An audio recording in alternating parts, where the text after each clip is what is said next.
ಆದ ನಂತರ ನಾನು ತಮ್ಮನ್ನು ಪತ್ರಿಕಾಗೋಷ್ಠಿ ಕರೀಲಿಕ್ಕೆ ಬಯಸಿದ್ದೆ. ಅಷ್ಟರೊಳಗೆ ದಾವಣಗೆರೆ ಉಪಚುನಾವಣೆ ಘೋಷಣೆಯಾಗಿ ನಮಗೆಲ್ಲ ಇನ್ಚಾರ್ಜ್ ಆಗಿಬಿಟ್ರು. ಮುಗಿದು ಅದು ಮೊನ್ನೆ ದಿನ ಮುಗೀತು. ಮುಗಿದ ತಕ್ಷಣ ನಿನ್ನೆ ದಿನ ಮಾನ್ಯ ಜಿಲ್ಲಾ ಉಸ್ತುವಾರಿ ಸಚಿವರ ನೇತೃತ್ವದಲ್ಲಿ ಜಿಲ್ಲಾ KDP ಸಭೆ ನಡೀತು. ಇವತ್ತಿನವರೆಗೂ ನಡೀತದು. ಈ ರಾಜ್ಯದ ಇತಿಹಾಸದಲ್ಲಿ ಬಹಳಷ್ಟು ಜನ ಜಿಲ್ಲಾ ಉಸ್ತುವಾರಿ ಮಂತ್ರಿಗಳು ಸತತವಾಗಿ 2 ದಿನ KDP ಮಾಡೋದು ವಿರಳ. ಮಾನ್ಯ ಜಿಲ್ಲಾ ಉಸ್ತುವಾರಿ ಸಚಿವರಾದಂಥ ಶಿವಾನಂದ ಪಾಟೀಲರು ಸತತವಾಗಿ 2 ದಿನ KDP ಸಭೆಯನ್ನು ಮಾಡಿದ್ದಾರೆ. ಮೊನ್ನೆ ನಡೆದಂಥ ಅಧಿವೇಶನದಲ್ಲಿ ನನ್ನ ವಿಧಾನಸಭಾ ಕ್ಷೇತ್ರಕ್ಕೆ, ವಿಶೇಷವಾಗಿ ಶಿಗ್ಗಾಂವ ಸೌಂದರ್ಯ ವಿಧಾನಸಭಾ ಕ್ಷೇತ್ರಕ್ಕೆ ಮಾನ್ಯ ಮುಖ್ಯಮಂತ್ರಿಗಳು, ಉಪಮುಖ್ಯಮಂತ್ರಿಗಳು ವಿಶೇಷ ಕೊಡುಗೆಯನ್ನು ಕೊಟ್ಟಿದ್ದಾರೆ. ಶಿಶ್ನಾಳ ಶರೀಫರ ಪ್ರಾಧಿಕಾರವನ್ನು ರಚನೆ ಮಾಡಿದ್ದಾರೆ. ಜೊತೆಗೆ ವಿಶೇಷವಾಗಿ ಒಂದು ಲೇಬರ್ನ ರೆಸಿಡೆನ್ಷಿಯಲ್ ಸ್ಕೂಲನ್ನು ಕೊಟ್ಟಿದ್ದಾರೆ.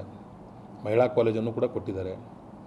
ಆಮೇಲೆ ನಮ್ಮದು PMGSY ರಸ್ತೆಗಳನ್ನು ಕೂಡ ಘೋಷಣೆ ಮಾಡಿದ್ದಾರೆ. CMIDPಯ ವಿಶೇಷ 25 ಕೋಟಿ ಅನುದಾನವನ್ನು ಕೊಟ್ಟಿದ್ದಾರೆ. ಹೀಗೆ ಹಲವಾರು ಕೊಡುಗೆಗಳನ್ನು ಮಾನ್ಯ ಮುಖ್ಯಮಂತ್ರಿಗಳು, ಉಪಮುಖ್ಯಮಂತ್ರಿಗಳು ಕೊಟ್ಟಿದ್ದಾರೆ. ತಮ್ಮ ಮುಖಾಂತರ ಅವ್ರಿಗೂ ಕೂಡ ಧನ್ಯವಾದವನ್ನು ಅರ್ಪಿಸಲಿಕ್ಕೆ ಬಯಸ್ತೇನೆ. ಜೊತೆಗೆ ಈಗೇನಾಗಿಬಿಟ್ಟಿದೆ ಅಂತ ಹೇಳಿದರೆ, ಈಗ ಮಳೆಗಾಲ ಬರುವಂಥ ಸಂದರ್ಭ ಈಗ, ಜೊತೆಗೆ ತುಂಬ ಬೇಸಿಗೆ. ಈ ಬೇಸಿಗೆ ಸಂದರ್ಭದಲ್ಲಿ ತಾಲೂಕ್ ಪಂಚಾಯತಿನೂ ಕಮಿಟಿ ಇಲ್ಲ, ಜಿಲ್ಲಾ ಪಂಚಾಯತಿ ಕಮಿಟಿನೂ ಇಲ್ಲ, ಗ್ರಾಮ ಪಂಚಾಯತಿನೂ ಕೂಡ ಚುನಾವಣೆ ಆಗಬೇಕಾಗಿದೆ. ಇಂಥ ಸಂದರ್ಭದಲ್ಲಿ ನಮ್ಮ ವಿಧಾನಸಭಾ ಕ್ಷೇತ್ರದಲ್ಲಿ ಕುಡಿಯೋ ನೀರಿಂದು ಭಾಳ ಸಮಸ್ಯೆ ಐತಿ. ನಾವೆಲ್ಲ PDOಗಳು ಮತ್ತು ಚೀಫ್ ಆಫೀಸರ್ಗಳ ಮೀಟಿಂಗನ್ನು ನಾವು ತೆಗೆದುಕೊಂಡಾಗ ಏನಾಗಿಬಿಟ್ಟಿದೆ ಅಂತ ಹೇಳಿದರೆ, ಬರೀ ಕೇಂದ್ರದಿಂದ 15 ಫೈನಾನ್ಸಿಂದು 24,86,00,000 ನನ್ನ ಕ್ಷೇತ್ರಕ್ಕೆ ಬರಬೇಕಾಗಿದೆ. ಭಾಳ ಆಶ್ಚರ್ಯಪಡ್ತೀರಿ ನೀವು. ಬರೀ ಶಿಗ್ಗಾಂವ್ ತಾಲೂಕ್ ಪಂಚಾಯತಿಗೆ 10,40,42 ಲಕ್ಷ ಬರಬೇಕು.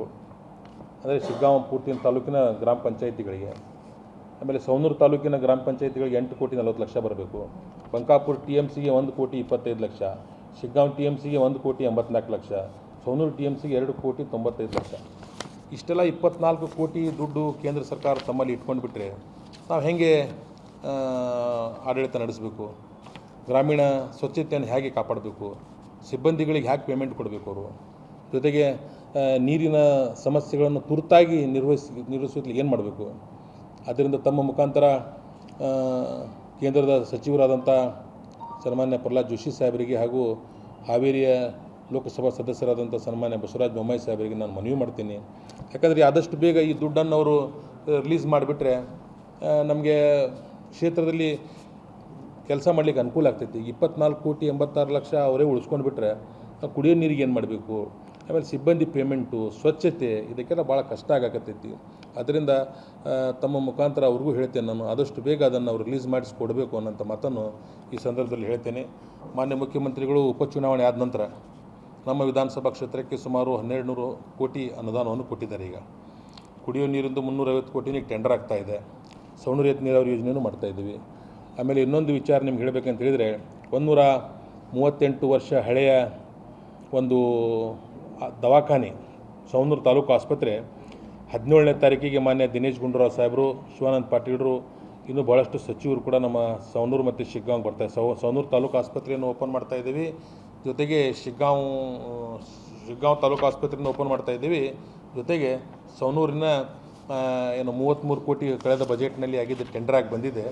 ಅದನ್ನು ಕೂಡ 17ನೇ ತಾರೀಕಿಗೆ ಮಾನ್ಯ ದಿನೇಶ್ ಗುಂಡೂರಾವ್ ಸಾಹೇಬರ ನೇತೃತ್ವದಲ್ಲಿ ನಾವು ಅದನ್ನು ಹಾಗೂ ಶಿವಾನಂದ ಪಾಟೀಲರ ನೇತೃತ್ವದಲ್ಲಿ 17ನೇ ತಾರೀಕು ಶುಕ್ರವಾರ 4 ಗಂಟೆಗೆ ಅದನ್ನು ಮಾಡ್ತಾಯಿದ್ದೇವೆ ಅನ್ನೋಂಥ ಮಾತನ್ನು ತಮಗೆ ತಿಳಿಸಲಿಕ್ಕೆ ಬಯಸ್ತೇನೆ.